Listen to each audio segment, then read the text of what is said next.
Hello मंडळी, राहाही नाही जाता तडप ही ऐसी आहे. आत्ता मी जस्ट बोंबडाचा एक व्हिडिओ बघितला. काय माहिती काय खाऊन आलेली. तर मी पॉईंट टू पॉईंटच बोलणार आहे, जास्त काही फापट पसारा करणार नाही आहे. जेवढं ती बोलली आहे त्यालाच रिॲक्शन देते. सो पहिली गोष्ट तर अशी की माहीत नाही कुठला काय झिंगून आलेली, फुल झिंगाट, एकदम झिंगलेली वाटत होती. फुल इफेक्ट होता. आणि असं कॅमेरा चालू झाला आहे, तो कॅमेरा ते पण तिला सेन्स नव्हता की कॅमेरा चालू झाला आहे. आधी पण अशीच कॅमेऱ्याकडे बघत होती 2 सेकंद, आणि एंड झाल्यानंतर पण 2 सेकंद अशीच बघत होती. कुठून स्क्रिप्ट आणलं, कुठली भडास काढली की काय. म्हणजे तू इतकी, म्हणजे इतकं तुला जर फ्रस्ट्रेशन आलं आहे, इतकी जर तुझी चिडचिड होते आणि इतकं जर आपल्याला सहन नाही होत ना, तर माणसाने ना स्वतःचं काय चुकतंय का आणि स्वतःमध्ये काही आपण बदल घडवू शकतो का, ते एकदा पडताळून पाहायचं असतं ना. इतकं तुला त्रास होतोय कारण तू जे काही बोललीस, पहिली गोष्ट तर त्याला काहीही सेन्सच नव्हता. कारण कुठेच काही कशाचं काही तुला दुसऱ्यांचं काही पडलेलं नव्हतं. त्यांचं ते बघून यायला समर्थ आहेत, ते हँडल करतात. त्यांना माहिती आहे की कसा क्रिटिसिझमला हँडल करायचं असतं. त्यांना तुझी गरज नाही आहे. त्याच्यामुळे तू स्वतःची काहीतरी भडास काढायला तिथे आली होतीस, आणि स्वतःचं काहीतरी तुझं ते खतखततंय ना, ते कुठेतरी मला वाटतं की ते कसं आता मी काय काढू. आता यांना बघितलं, यांच्या थ्रू मी माझं काहीतरी, पण तुझी अगेन म्हणजे तू म्हणते ना की लोक त्यांना म्हणतात वगैरे, ते तुझ्या बाबतीत लोक ते वर्ड यूज करतात, ते त्यांच्या बाबत नाही आहे, ते तुझ्या बाबत आहे. तुझी खरं लायकीच नाही आहे ग, खरंच लायकी नाही आहे तुझी. काय बोलते, कुठले अचीवमेंट, कसलं अचीवमेंट, काय अचीव केलंयस तू मण्यारची चाटण्याशिवाय. बस तेवढंच चाटून चाटून चाटून आपली तिथे गेलीस. इतकी खोटारडी बाई आहेस, फक्त तू तिथे आहेस म्हणून एवढ्या मोठ्या मोठ्या बाता मारतेस. नाही तर काय आहे तुझं तुझं कर्तृत्व काय आहे. वडापाव मम्मी की घोडी, ना घर की ना घाट की, दुश्मन अनाज की.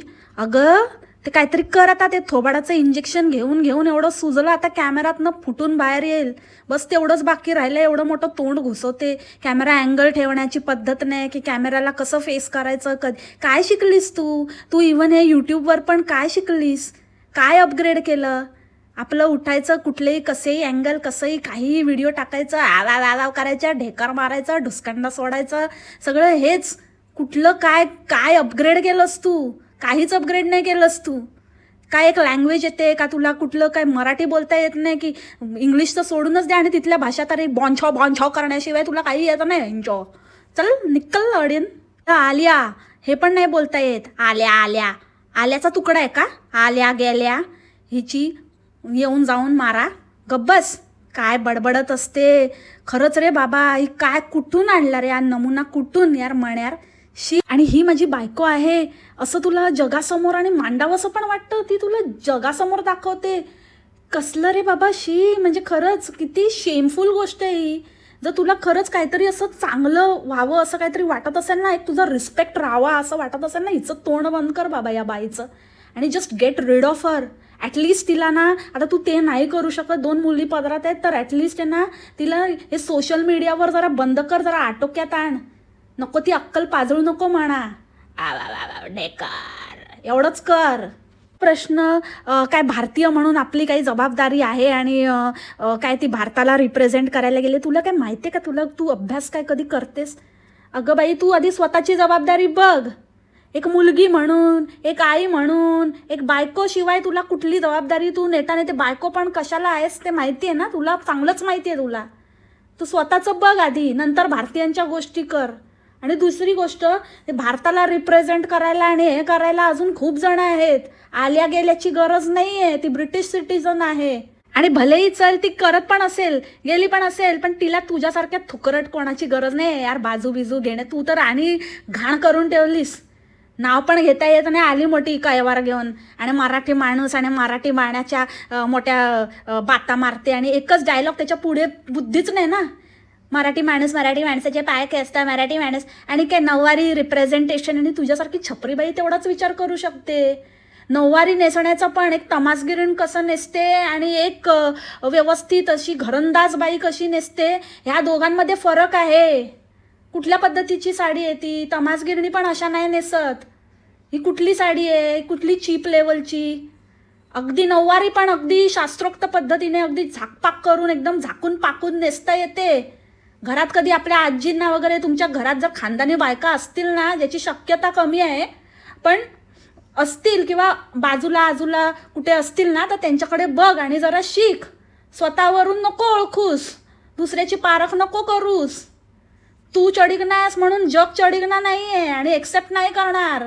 तुझा नवरा तुझ्या टुणूक टुणूक डुबुक डुबुकवर कॅमेरा मारून मारून कमवतो म्हणून जग तसं नाही आहे. आम्हाला आमच्या फॅमिलीमधनं मॉरल व्हॅल्यूज मिळालेले आहेत, आम्हाला चांगले संस्कार झालेले आहेत, आम्ही हे खपवून घेऊ शकत नाही. असली लोक आमचं रिप्रेझेंटेशन करण्याच्या लायकीची नाहीत. नको आम्हाला असे रिप्रेझेंटेटिव्ह. तुझ्याकडेच ठेव. तुझ्यासारख्या छपरीबाईला रिप्रेझेंट करत असतील म्हणून लागल्या तुझ्या मिरच्या. सगळ्यात आधी तर एखाद्या जबाबदार व्यक्तीने, आपण ज्या फिल्म फेस्टिवलबद्दल बोलतोय, आपण ज्या व्यक्तींबद्दल बोलतोय, त्याची थोडी माहिती मिळवली असती की ते काय आहे, त्याला कसं उच्चारतात. कान्स फिल्म फेस्टिवल म्हणे कान्स. कान्स काय? कांस्य पदक आहे का ते? कान्स.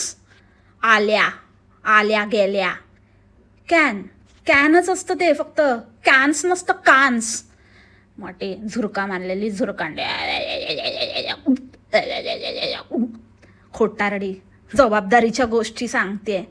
अगं तुझं ना म्हणजे अक्षरशः असं वाटतं एक पहिल्यापासूनची अशी लिस्ट बनवावी आणि सगळं सगळं वन बाय वन काढावं. अगदी तुझ्या सासूला तू टीचर म्हणून सांगितलं होतं, तुझ्या भावाला गव्हर्नमेंट ऑफिसमध्ये काम करतो असं सांगितलेलं, ऑफिसर आहे, आणि वडील काहीतरी ते पण गव्हर्नमेंटमध्ये होते, असं काय काय ज्या फेकाफेकी तू अगदी सुरुवातीपासून केल्यास ना, त्या सगळा तुझा पाढा वाचावा असं वाटतं आत्तापर्यंत. पण आत्ताही तू अजूनही खोटं बोलतेस, अजूनही तुझं थांबतच नाही आहे आणि उघडी पडतेस ना तशी म्हणजे ते आपण थांबायचं नाही, पण लोकांना प्रीच करायचं, लोकांना खूप शिकवायचं की असं करा आणि तसं करा. अगं तुझ्यासारख्या ना लायकी शून्य बाईकडनं आम्हाला काहीही शिकण्याची गरज नाही आहे. राहिला प्रश्न कॉमेंट करणाऱ्यांचा, तर त्यांचं कर्तृत्व आणि त्यांनी काय केलं आहे आयुष्यात आणि काय अचीव्ह केलं आहे, तर तुझ्यापेक्षा ना कितीतरी पटीने अचीव्ह केलेलं आहे, कितीतरी पटीने.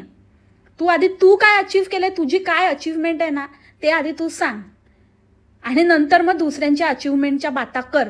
ज्या लोकांबद्दल तुला काहीही माहिती नाही त्यांच्याबद्दल तू असं कसं अज्युम करून बोलू शकते की त्यांनी काय अचीव्ह केलं आहे आणि ते कसं काय असं कॉमेंट करतात आणि स्वतः अचीव्ह करा आणि मग बोला. काय बोलायचं? अरे जा ना ग, ए मण्यार, गप नाच्या तोंडात गप कर, घालीच्या तोंडात गाजर.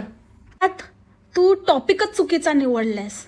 सगळ्यात मोठी आयरनी तर हीच आहे की तिथे असे लोक आहेत ज्यांचा फिल्म्सशीच काही संबंध नाही. तो फिल्म फेस्टिवल आहे की रेड कार्पेट इव्हेंट आहे की काय आहे नक्की तेच काय कळत नाही आहे.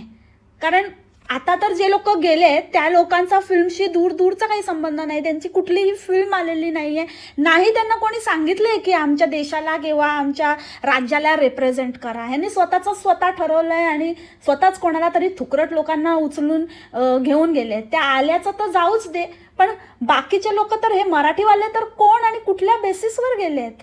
एक्सेप्ट आपले जे दिग्गज जे कपल गेला आहे, नवरा बायको, निवेदिता जोशी सराफ आणि अशोक सराफ मामा, ह्यांच्या व्यतिरिक्त तर कोणाचं काही कॉन्ट्रीब्युशनच नाही आहे. त्यांचं समजू शकतो आणि त्यांच्याबद्दल कोणीही चकार शब्द काढलेला नाही आहे, कारण त्यांना माहिती आहे जे चांगलं आहे ते चांगलंच आहे. मराठी माणूस हा असाच आहे, तो चांगल्याला चांगलं बोलतो, वाईटाला वाईटच बोलतो. तो पॉईंट कन्व्हिनियंटली विसरलीस तू. ऐश्वर्या राय गेले कित्येक वर्ष जाते फेस्टिवलला न चुकता. तिच्याबद्दल अजून कोणीही चकार शब्द काढलेला नाही आत्तापर्यंत, कोणीही काहीही बोललेलं नाही, ना वाईट कॉमेंट केली आहे ना काही नाही. लोकांनी अप्रिशिएटच केलेलं आहे कारण ती त्या लेवलची आहे, तिने काहीतरी अचीव्ह केलं आहे, तिचा एक क्लास आहे आणि ती करते आमच्या देशाला रिप्रेझेंट. तर आम्हाला आमच्या देशवासियांचा पण अभिमान आहे, ज्यांचा अभिमान बाळगायचा त्यांचा बाळगतो आणि ज्यांना ना लायकीत ठेवायचं त्यांना लायकीत ठेवायचं हे पण आम्ही पुरेपूर जाणतो. तर तुझ्यासारख्या फालतूबाईने आम्हाला ते शिकवायची आणि बोलण्याची हिंमत पण करू नये, समजली ना? जास्त बोलायचं नाही. चल निकल ऑडियन. काय सर ना पैर, काय बोलायला काय नाही, तर आपलं मोठी आली हुशारी दाखवायला. आता मी ह्या टॉपिकवर बोलते, मी खूप मोठी हुशार आहे, माझी मनाची भडास काढते. अगं जरा ना डोकं लागतं त्याच्यासाठी जे नाही आहे, तुझ्या फक्त ना तिथेच आहे गुडघ्याच्या वर, तेवढंच आहे तुझ्याकडे डोकं, तेवढंच चालव आणि त्याच्यानेच आतापर्यंत काम चालवत आली आहे ना, तेच कर. जास्त अक्कल नको पाजळूस. जिनके खुद के घर शीशे के होते ना, वो बेसमेंट में कपडे बदलते. तुला तर बेसमेंटमध्ये पण कपडे बदलायची सोय नाही आहे. इतकी चढिंगना झाली आहेस तू आता. आता उरलेलं सुरलेलं ना झाकायचं कसं ते बघ, नाहीतर रट्टे देणार पोकळ बांबूचे. चोर तो चोर वर शिरजोर आले मोठे.